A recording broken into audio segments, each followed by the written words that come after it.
Hi, it's John from Android Addicts, and today we're going to be doing some video editing using Samsung DeX and Adobe Rush for Samsung. So you can see here I've got my S10 plugged in via the USB-C cable directly into this monitor. Let's just take this out for a moment so you can see. So what we've got here is a USB-C to HDMI, USB-C and USB 3 adapter. I bought this off Amazon, it was only a few pounds. Those are the details there. I'll put a link to it in the description as well if you want to pick one up. It's only, like I said, it's only a few pounds, quite cheap.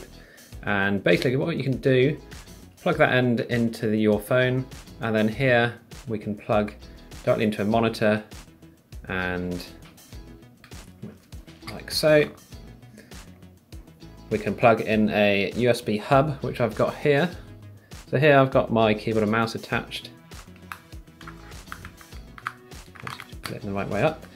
And then to keep the phone charged up, we can add some power to the cable here. So those are the three cables that go inside. And then you just plug it into your phone. And we should see in the background Samsung DeX starting up. Right, so what I'm going to do is I'm going to record the screen of Samsung DeX using Mobizen. You can see it down there in the corner.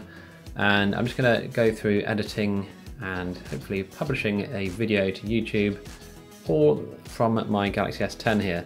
So it's just a quick test to see whether we can actually successfully replace a reasonably high-end desktop PC with a high-end smartphone. Okay, so here we are on the Samsung DeX desktop. And we're just going to load up Rush for Samsung.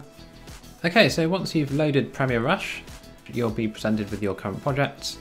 I'm just going to add a new project here. And if I go to my device folders, I've put a folder in here with 3 video files which I'm going to use for this project. Now, the order you click on your files is the order that they'll be placed in the project. You can move them afterwards, but just for ease, I've selected them in this order. And now I'm just going to name the project itself.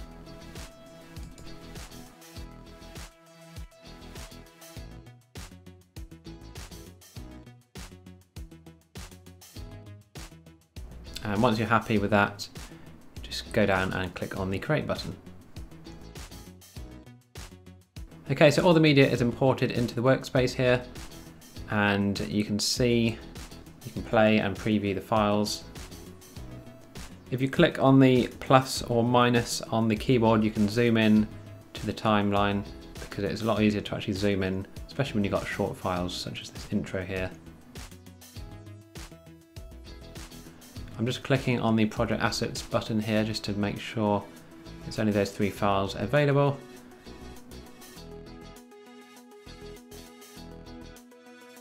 And now I'm just expanding the audio so I can actually see where the audio pieces are in the clips.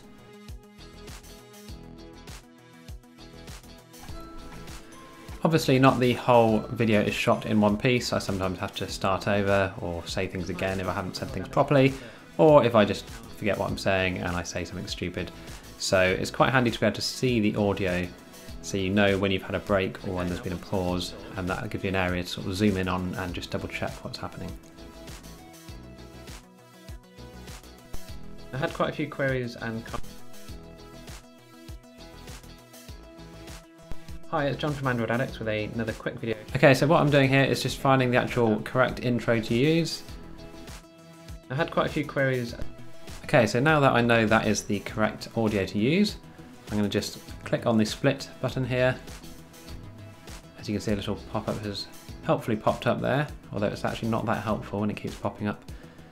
And I'm just going to click on the bin there just to delete the clip.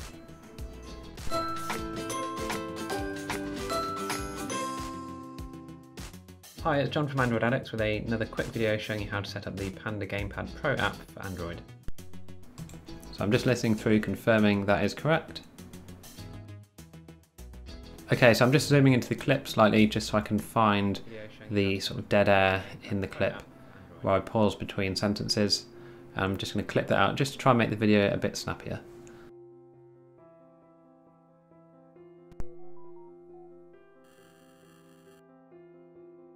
So once I've found the start of my next sentence, I can split the clip and delete the dead space. I had quite a few. I think it's actually a bug in this version of Adobe Rush where some of the help tips, such as this split clip, don't actually disappear. It can get quite annoying, especially when they're overlapping your actual project files. App for Android. I had quite a few queries and comments in the previous video that I did, so I thought I would just go through the steps again. Okay, so that sounds much better, so I'm ready to continue. Okay, now I'm just going over to the transition section. There's a few built-in transitions that you can use on your clips here. I'd like to see more added in the future if possible because there aren't many at the moment. You can edit some of the settings. This one you can only edit the actual time or the duration of the transition. Now the confusing thing here is that the clip that is selected applies a transition at the start and the end of the clip.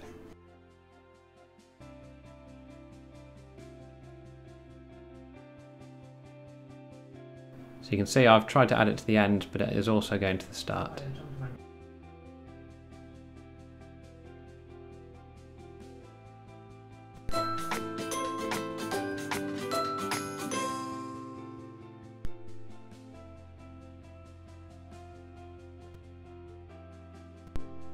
Hi, it's John from Android Addicts with another quick video showing you how to set up the few queries. So I don't really want a transition between those two, so I'm going to click None. And I haven't found a way to actually remove the transition from both ends of the clip. If you do know a way of removing the transition from either end of the clip, please do let me know in the comments down below. Just go through the steps again. I've made them slightly easier. Okay, next up I'm downloading a black image. It's just a square basically, which I can use to overlay on top of my serial number and IMEI number of the phone. Again, this isn't something that I've found you can actually do inside of Adobe Rush with a sort of a plane of sorts. So I've downloaded this rather crude black square, which I'm going to import into the project, and then I can overlay it on top of my serial number.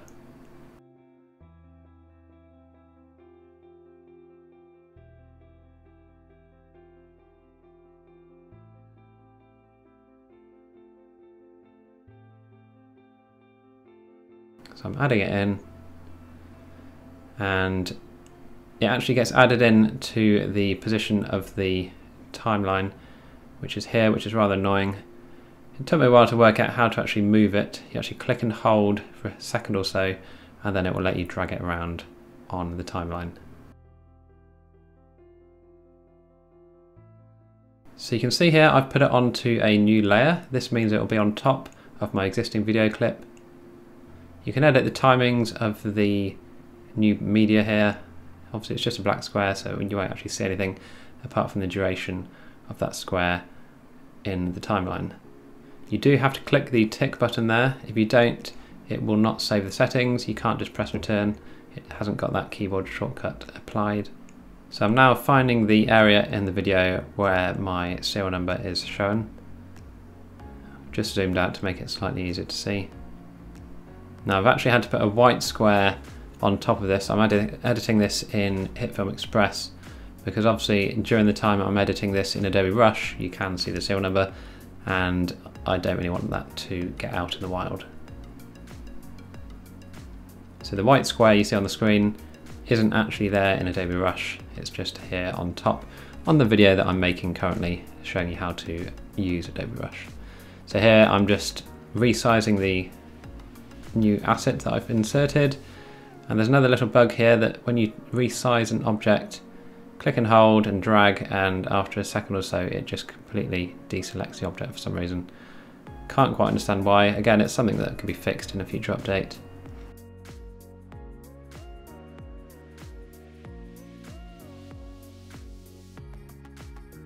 Okay, so I don't want the black square on there for too long, so I'm just going to be working out here exactly how long it needs to be on the screen for before and after the serial number is on the screen.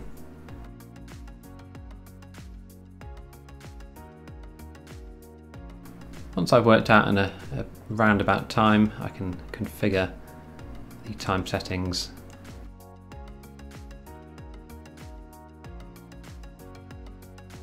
Still a bit too long, so I'll just reduce that a bit. Click on the tick, remember, which I didn't do before.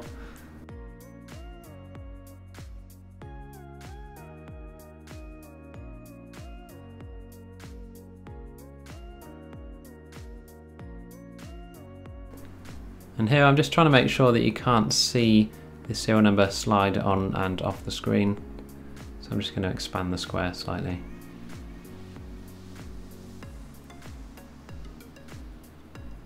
Okay, so because it appears several times during this video, I'm duplicating the black square to put it on another position on the timeline where the serial number is shown.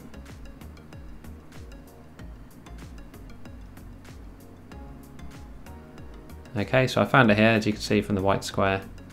So now I know that I can drag this square over to there, and it should now hide the serial number.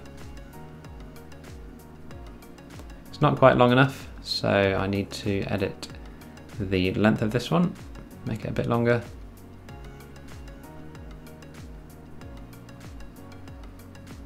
Okay, that's perfect.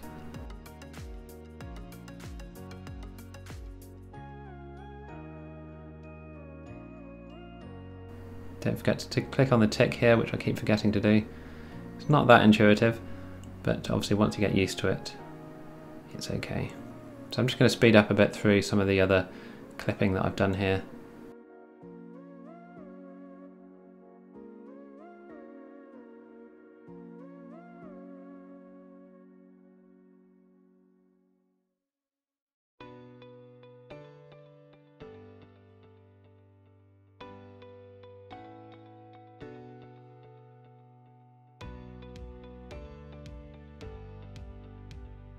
Okay, and now I'm just going through putting in the transitions between each clip.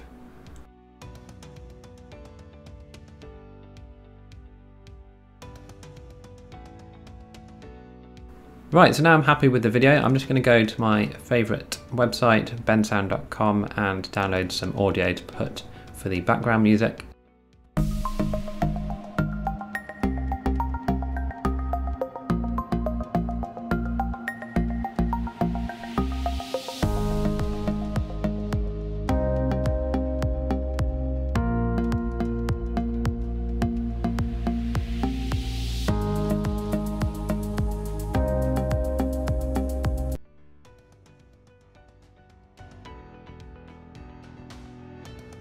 And now to import this, I go back to the add assets.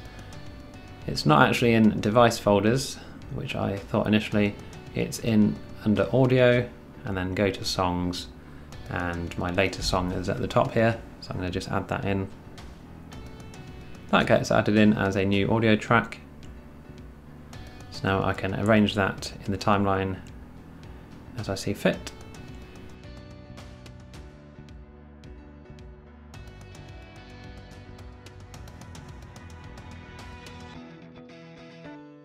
You can turn advanced editing on.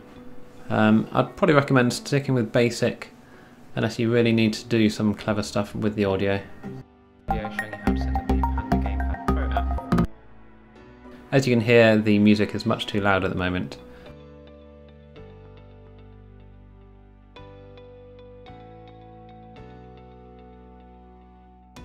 John from Android Addicts with another quick video showing you how to set up the Panda Gamepad Pro app.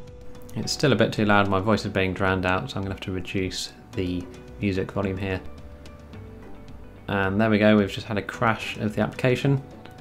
It did crash a couple of times whilst doing this, as you will see. I think it crashes one more time whilst recording, but luckily it had saved all my work. I believe it actually saves as you do actions, so every time you do an action, it will save. Hi, it's John from Android Addicts with another quick video showing you how to set up the Panda Gamepad Pro app for Android. I had quite a few queries and comments in the previous video that I... Okay, so now I'm happy with the volume of the music. I can adjust the volume of my voice accordingly. Panda Gamepad Pro app for Android. Hi, it's John. And now I'm just going through the other clips and adjusting the voice volume as required.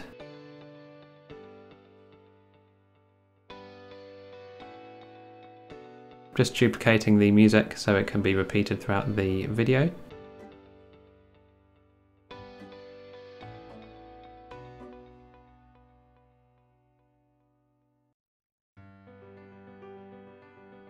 Have down below. If you like the video, please click on the like button and click subscribe. It really helps out the channel, and I will see you again in the next video.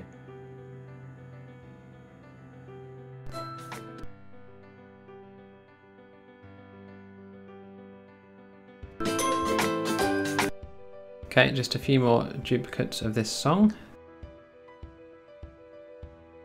If you press and hold, again, it will pick it up. If you right click, it brings up the little pop-up menu there to duplicate or expand or remove.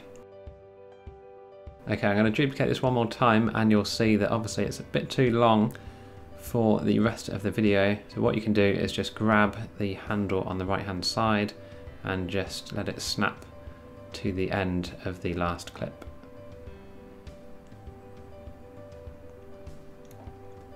So again, I'm just editing some volume levels here.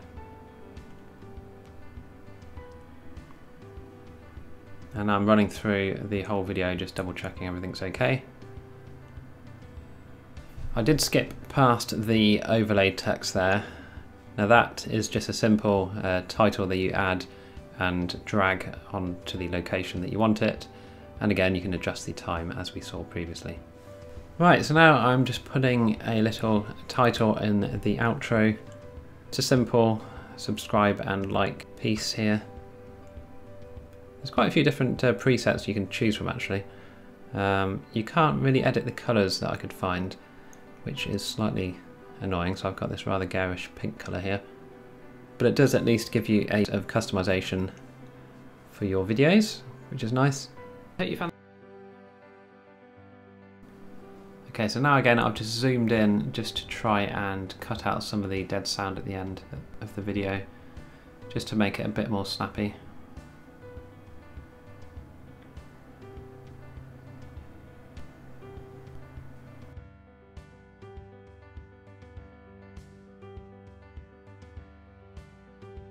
Again, we've got this pop-up here which is rather annoying. And click subscribe, it really helps out the channel, and I will see you again in the next video.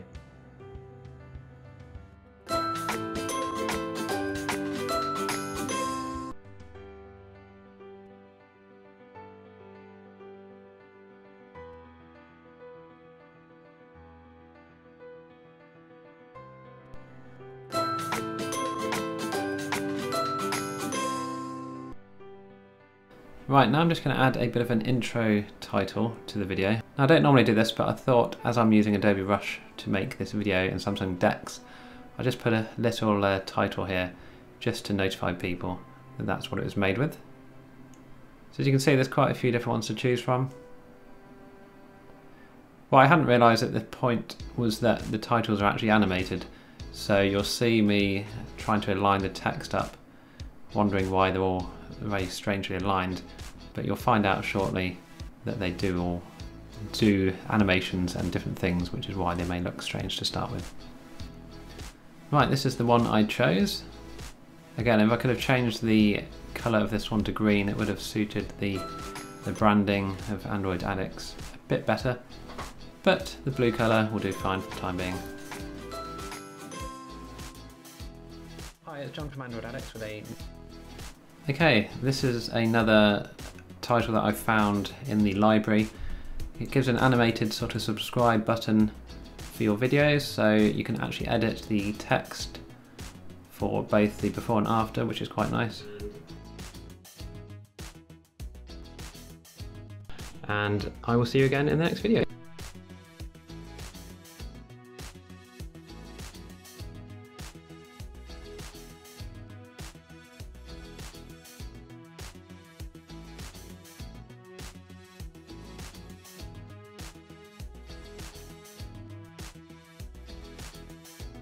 Out the channel, and I will see you again in the next video.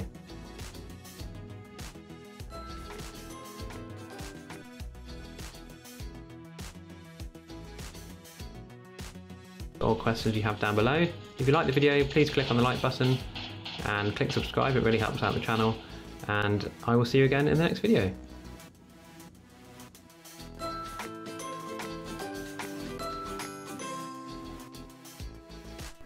Okay, so I'm happy with the video now and I'm ready to export it. So these are the quality settings you can choose from. I'll just pause here for a second, and then you just simply click the export button and Adobe Rush will start the export. I thought it'd be nice actually if they could integrate a sort of upload to YouTube as well directly from the app, but that isn't actually available. But still, once it's rendered, the project will be in your gallery in the Adobe Rush folder, and you can then upload it to YouTube.